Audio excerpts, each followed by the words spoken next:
What do you think when you think of, sanctuary in this legal context? The answer is really twofold. Like, one, I think of what a real sanctuary used to be. Sanctuary was actually a biblical concept, and it was the cities that were set up in Deuteronomy where if you did commit a crime against somebody, where before it was, look, the family members are just going to get revenge.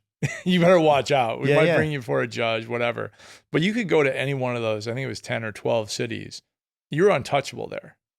Wow. And so that continued through the Middle Ages, where they like all churches were considered sanctuaries. So in Hunchback of Notre Dame, that's where Esmeralda goes, and that's where the Quasimodo is. And so there is this place where the law will not touch you. That you are allowed to live out your life, and that we realize that you're untouchable away from that.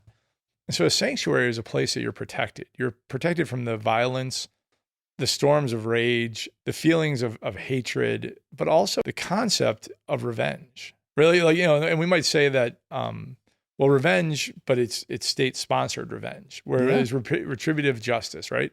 But within the sanctuary, it says, you know, we will not exert that. So I think there's that first aspect. But then the sanctuary in the jungle, what I've also liked and what you touched upon was the ability to have reason, where the passions of the community, the victims or they have the right to call for justice, right? Or they're very upset.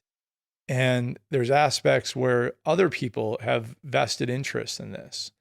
And the courts are supposed to be that place where it's detached decision making, where they're not going to be bent to the whims. They're not going to allow those passions to come within the confines of that place. And so that's why I see the courtroom in that same vein, is that you should be protected from all of the winds and the storms that are brewing outside. And this is where we're going to allow justice to be done.